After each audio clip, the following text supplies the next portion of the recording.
Assalamualaikum warahmatullahi wabarakatuh. Pada kesempatan kali ini kita akan membahas mengenai gerak melingkar. Dalam pembahasannya, gerak melingkar ini kita akan bagi menjadi pendahuluan, kemudian nanti gerak melingkar dibagi dua, yaitu ada yang beraturan kita sebut sebagai gerak melingkar beraturan, dan yang tidak beraturan kita sebut sebagai gerak melingkar berubah beraturan. Sebenarnya gerak melingkar ini banyak terjadi dalam kehidupan kita sehari-hari.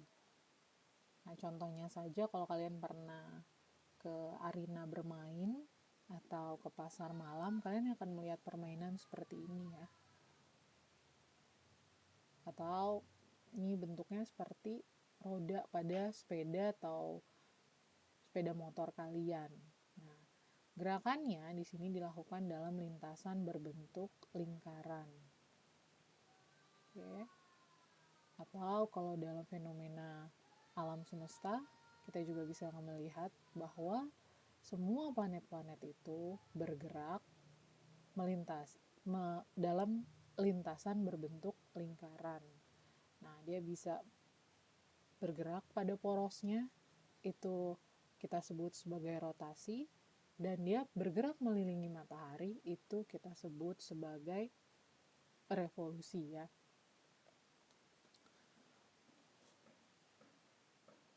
Gerak melingkar ini kita bagi dua, gerak melingkar beraturan. Gerak melingkar beraturan adalah gerak yang dilakukan dengan kelajuan konstan. Nah, contohnya kalau kalian pergi bawa kendaraan sendiri, naik sepeda atau naik mobil atau naik sepeda motor, waktu kalian mengendarai, kalian jaga terus kelajuannya konstan. Misalnya 30 km per jam, kalian akan pertahankan 30 km per jam. Kalau sudah berubah dari situ, maka bukan lagi dikatakan sebagai gerak melingkar beraturan, tapi gerak melingkar berubah beraturan.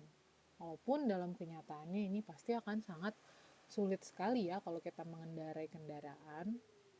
Jadi mungkin contohnya itu gerak yang lain yang sudah kita set bahwa nanti kelajuannya itu akan konstan di setiap titik manapun.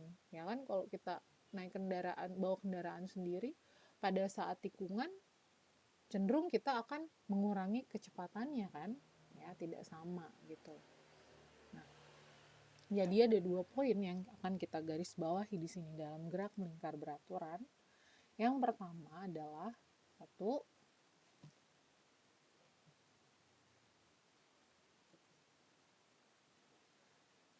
gerak melingkar beraturan adalah gerak melingkar yang dilakukan dengan kelajuan konstan. Ya. Gerak melingkar yang dilakukan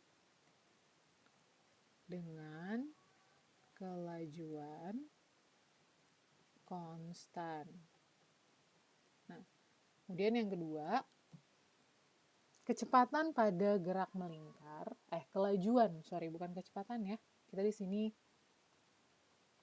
berbicara kelajuan dulu, karena nanti kalau kecepatan itu sudah ada unsur arahnya. Jadi kelajuan yang berlaku pada gerak melingkar beraturan itu ada dua, yaitu kelajuan linier. Nah, kelajuan linier ini tandai dengan V. Jadi sifatnya ini adalah lurus ya, dan dia mengarah ke luar lingkaran. Kemudian di sini kelajuan angular, atau kelajuan sudut. Nah, ini ada berbentuk lingkaran seperti itu. Oke, jadi yang kedua di sini kita akan membahas mengenai kelajuan linier dan kelajuan angular. Tapi sebelum kita membahas mengenai kelajuan linier dan angularnya, kita akan mencoba untuk memahami dulu besaran-besaran yang nantinya akan berguna dalam memecahkan permasalahan kelajuan tersebut. Nah, di sini ada besaran yang namanya frekuensi dan periode, atau kadang juga disebut